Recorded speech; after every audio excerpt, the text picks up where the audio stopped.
Hello students, मैं रूपाली हसनाले आप सभी का मेरे यूट्यूब चैनल में स्वागत करती हूँ। आज मैं आप सभी को एनसीईआरटी संस्कृत पुस्तक के रुचिरा भाग 1 का चतुर्दश पाठ का अभ्यास कार्य समझाने जा रही हूँ। प्रश्न नंबर 1 में हमें दिया गया है अधोलिखितानां पदानां समुचितान अर्थान मेलयत। इसका मतलब होता है निम्नलिखित शब्दों के उचित अर्थों का मेल कीजिए। हमें क और ख में शब्द दिए गए हैं और हमें इनका आपस में मेल करना है, मतलब कि आपस में इनको जोड़ना है। ठीक है, हमें इनका सही अर्थ निकाल कर आपस में जोड़ना है। ठीक है, अब हमें फर्स्ट में दिया गया है हंसते। हंसते का मतलब होता है हाथ में।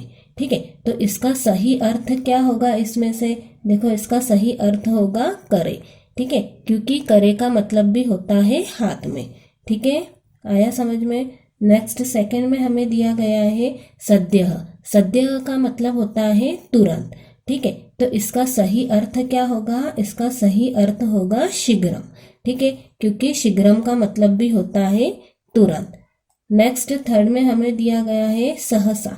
सहसा का मतलब होता है अचानक, तो इसका सही अर्थ क्या होगा? इसका उचित अर्थ होगा अकस्मात, क्योंकि अकस्मात का मतलब भी होता है अचानक। ठीक है, नेक्स्ट फोर्थ में हमें दिया गया है धनम। धनम का मतलब होता है धन, तो इसका सही अर्थ क्या होगा? इसका सही अर्थ होगा द्रविणम। द्रविणम का मतलब भी होता है धन। ठीक है, नेक्स्ट हमें दिया गया है फिफ्थ में आकाशम। आकाशम का मतलब होता है आकाश। ठीक है, तो इसका सही अर्थ क्या होगा? इसका सही अर्थ होगा गगनम। ठीक है, क्योंकि गगनम का मतलब भी होता है आकाश। ठीक है, अब नेक्स्ट सिक्स्थ में हमें दिया गया है धराम। धराम का मतलब होता है पृथ्वी को। ठीक है, तो इसकी जोड़ी क्या बनेगी? इसका सही अर्थ बनेगा पृथ्वी। ठीक है, आया समझ में? फर्स्ट हमें दिया गया है हंसते। हंसते की जोड़ी बनेगी करे। सद्यः की जोड़ी बनेगी शीघ्रम। सहसा की जोड़ी बनेगी अकस्मात। धनम की जोड़ी बनेगी द्रविणम। आकाशम की जोड़ी बनेगी गगनम। धराम की जोड़ी बनेगी पृथ्वी। ठीक है, आया समझ में प्रश्न नंबर 1। अब प्रश्न नंबर 2 में देखो हमें क्या दिया गया है। मंजूषातः उचितम विलोम पदम चित्वा लिखत। इसका मतलब होता है मंजूषा से उचित विलोम शब्द को चुनकर लिखो। हमें मंजूषा में ये शब्द दिए गए हैं और हमें इनको चुनकर यहाँ पर विलोम शब्द लिखना है। ठीक है, अब पहले इनका मतलब समझ लो। प्रविशति। प्रविशति का मतलब होता है प्रवेश करता है। सेवकः, इसका मतलब होता है नौकर। मूर्खः, इसका मतलब होता है मूर्ख। नेतुम, इसका मतलब होता है ले जाने के लिए।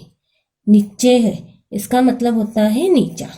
दुखितः, इसका मतलब होता है दुखी। ठीक है, अब हमें क्या करना है? विलोम शब्द लिखना है। क में हमें क्या दिया गया है? चतुरः। तो चतुरः का विलोम शब्द क्या होगा? मूर्खः। ठीक है, विलोम का मतलब होता है उल्टा, है ना? तो चतुरः का विलोम शब्द क्या होगा? मूर्खः। ठीक है, मूर्खः। ख में हमें दिया गया है आनेतुम। आनेतुम का मतलब होता है लाने के लिए, तो इसका विलोम क्या होगा? इसका विलोम होगा नेतुम, क्योंकि नेतुम का मतलब होता है ले जाने के लिए। ठीक है, तो हम क्या लिखेंगे? नेतुम। नेक्स्ट निर्गच्छति। निर्गच्छति का मतलब होता है निकलता है। ठीक है, तो इसका विलोम शब्द क्या होगा? इसका विलोम शब्द होगा प्रविशति। ठीक है, प्रविशति का मतलब होता है प्रवेश करता है और निर्गच्छति का मतलब होता है निकलता है, तो इसका विलोम शब्द होगा प्रविशति। ठीक है, प्रविशति। अब घ में हमें दिया गया है स्वामी। तो स्वामी का मतलब होता है मालिक, तो इसका उल्टा क्या होगा? इसका उल्टा होगा सेवकः। सेवकः का मतलब होता है नौकर। ठीक है, मालिक का उल्टा क्या हुआ? नौकर। स्वामी सेवकः। ठीक है, सेवकः। अब हमें नेक्स्ट अंग में दिया गया है प्रसन्नः। प्रसन्नः का मतलब क्या होता है? खुश, तो इसका विलोम शब्द क्या बनेगा? इसका विलोम शब्द बनेगा दुखितः। ठीक है, इसका विलोम शब्द बनेगा दुखितः।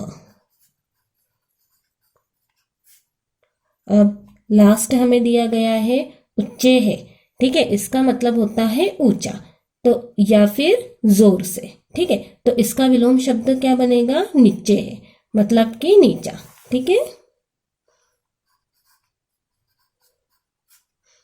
ठीक है, आया समझ में। हमें प्रश्न नंबर 2 में दिया गया था मंजूषा से उचित शब्द को चुनकर हमें विलोम शब्द लिखने थे, ठीक है। मंजूषा में हमें ये शब्द दिए गए थे और हमने क्या करा है, इनका विलोम शब्द लिखा है, ठीक है। चतुरः का विलोम होता है मूर्खः, आनेतुम का विलोम होता है नेतुम, निर्गच्छति का विलोम होता है प्रविशति, स्वामी का विलोम होता है सेवकः, प्रसन्नः का विलोम होता है दुखितः, उच्चैः का विलोम शब्द होता है निच्चैः, ठीक है। आया समझ में। अब प्रश्न नंबर 3 में हमें क्या दिया गया है, देखो, मंजूषातः उचितम अव्यय पदम चित्वा रिक्त स्थानानि पूर्य। इसका मतलब होता है मंजूषा से उचित अव्यय शब्द चुनकर रिक्त स्थानों की पूर्ति करो, ठीक है। हमें मंजूषा में ये शब्द दिए गए हैं, हमें अव्यय दिए गए हैं, हमें इन अव्यय शब्दों को चुनकर ये जो खाली जगह दी गई है इनको पूरा करना है, ठीक है, इनको भरना है। अब पहले इनका मतलब समझ लो। इव, इव का मतलब होता है के समान, अपि का मतलब होता है भी, एव का मतलब होता है ही, च का मतलब होता है और, उच्चैः का मतलब होता है ऊंचा या जोर से, ठीक है। आया समझ में। अब हमें क में दिया गया है बालकाः बालिकाः क्रीडा क्षेत्रे क्रीडन्ति। इसका मतलब होता है लड़के लड़कियां, ठीक है, ये हमारा बहुवचन है। लड़के लड़कियां खेल के मैदान में खेलते हैं, ठीक है। तो इसमें अव्यय क्या आएगा, बताओ, इसमें अव्यय आएगा च, ठीक है। क्यों आएगा, देखो, लड़के और लड़कियां खेल के मैदान में खेलते हैं, ठीक है। आया समझ में। हमारा अव्यय क्या आया, च आया, लड़के और लड़कियां खेल के मैदान में खेलते हैं, ठीक है। आया समझ में। अब ख में हमें दिया गया है मेघाः गर्जन्ति। इसका मतलब होता है बादल गरजते हैं, तो इसमें कौन सा अव्यय आएगा, इसमें आएगा उच्चैः। उच्चैः का मतलब होता है जोर से, ठीक है, तो हम यहाँ पर लिखेंगे उच्चैः। मेघाः उच्चैः गर्जन्ति, इसका मतलब होता है बादल जोर से गरजते हैं, ठीक है। आया समझ में। अब ग में हमें दिया गया है बकः हंसः श्वेतः भवति। इसका मतलब होता है बगुला हंस सफेद होता है, तो यहाँ पर क्या आएगा, यहाँ पर आएगा इव, क्योंकि इव का मतलब होता है के समान, ठीक है। बगुला हंस के समान सफेद होता है, ठीक है, तो यहाँ पर क्या आएगा, यहाँ पर आएगा इव। बकः हंसः इव श्वेतः भवति। बगुला हंस के समान सफेद होता है, ठीक है। आया समझ में। अब घ में हमें दिया गया है सत्यम जयते। इसका मतलब होता है सत्य की जीत होती, तो इनमें से कौन सा अव्यय आएगा, इनमें से आएगा एव। एव का मतलब होता है ही, ठीक है, एव। सत्यम एव जयते, सत्य की ही जीत होती है, ठीक है, सत्य की ही जीत होती है, ठीक है। आया समझ में। अब लास्ट में हमें अंग में दिया गया है अहम पठामि त्वम पठ। इसका मतलब होता है मैं पढ़ता हूँ तुम पढ़ो, तो हमारा यहाँ पर क्या आएगा, हमारा आएगा अपि, ठीक है। अपि का मतलब होता है भी, मैं पढ़ता हूँ तुम भी पढ़ो, ठीक है, मैं पढ़ता हूँ तुम भी पढ़ो, ठीक है। आया समझ में। प्रश्न नंबर 4 में हमें दिया गया है अधोलिखितानां प्रश्नानां उत्तरम लिखत। इसका मतलब होता है निम्नलिखित प्रश्नों के उत्तर लिखो। हमें ये प्रश्न दिए गए हैं और हमें इनके उत्तर लिखना है, ठीक है। अब देखो यहाँ पर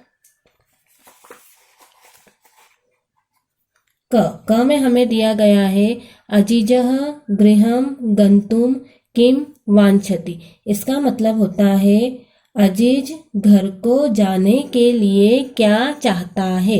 ठीक है, अजीज घर को जाने के लिए क्या चाहता है, हमने पढ़ा था। अजीज घर को जाने के लिए छुट्टी चाहता है ना, हम लोगों ने पढ़ा था। तो हम क्या लिखेंगे, हम लिखेंगे अजीजः गृहं गंतुम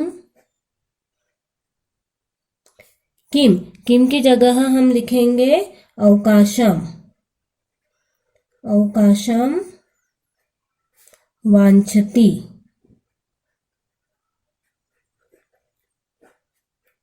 अजीजः गृहं गंतुम अवकाशम वांछति। इसका मतलब होता है अजीज घर को जाने के लिए अवकाश चाहता है। ठीक है, हमारा प्रश्न था अजीजम गृहम गंतुम किम वांछति, तो इसका उत्तर है अजीजम गृहम गंतुम अवकाशम वांछति। ठीक है, आया समझ में। अब ख में देखो हमें क्या दिया गया है, स्वामी मूर्खः आसीत् चतुरः वा। इसका मतलब होता है स्वामी मूर्ख था या चतुर। स्वामी मूर्ख था या चतुर बताओ, हमने पढ़ा था स्वामी चतुर था पाठ में, ऐसा करके हम लोगों ने पढ़ा था। तो हम क्या लिखेंगे, हम लिखेंगे उत्तर में स्वामी चतुरः आसीत्। हमारा उत्तर क्या है, स्वामी चतुरः आसीत्। इसका मतलब होता है स्वामी चतुर था। हमारा प्रश्न था स्वामी मूर्खः आसीत् चतुरः वा, तो इसका उत्तर है स्वामी चतुरः आसीत्। ठीक है, अब ग में हमें क्या दिया गया है, अजीजः काम व्यथाम श्रावयति। इसका मतलब होता है अजीज किसे व्यथा सुनाता है। किसे व्यथा सुनाता है, अपना दुख स्वामी किसे सुनाता है, एक बूढ़ी औरत को सुनाता है ना, एक बुढ़िया को सुनाता है। तो हम क्या लिखेंगे, हम लिखेंगे अजीजः काम। काम की जगह हम लिखेंगे वृद्धाम, वृद्धाम व्यथाम श्राव्यति। अजीजः वृद्धाम व्यथाम श्राव्यति। इसका मतलब होता है अजीज बुढ़िया को व्यथा सुनाता है। हमारा प्रश्न था अजीजः काम व्यथाम श्राव्यति, और इसका उत्तर है अजीजः वृद्धाम व्यथाम श्राव्यति। ठीक है, अब नेक्स्ट घ में हमें क्या दिया गया है, अन्या मक्षिका कुत्र दशति। इसका मतलब होता है अन्य मक्खी कहाँ काटती है। कहाँ काटती है अन्य मक्खी बताओ, हम लोगों ने पढ़ा था कि पहली मक्खी हाथ पर काटती है और दूसरी मक्खी माथे पर काटती है। तो हम क्या लिखेंगे, हम लिखेंगे अन्या मक्षिका कुत्र। कुत्र की जगह हम लिखेंगे मस्तके दशति। अन्या मक्षिका मस्तके दशति। इसका मतलब होता है अन्य मक्खी माथे पर काटती है। ठीक है, हमारा प्रश्न था अन्या मक्षिका कुत्र दशति, और इसका उत्तर है अन्या मक्षिका मस्तके दशति। ठीक है, आया समझ में। अब देखो अंग में हमें क्या दिया गया है, स्वामी अजीजाय किम दातुम न इच्छति। इसका मतलब होता है स्वामी अजीज को क्या देना नहीं चाहता है।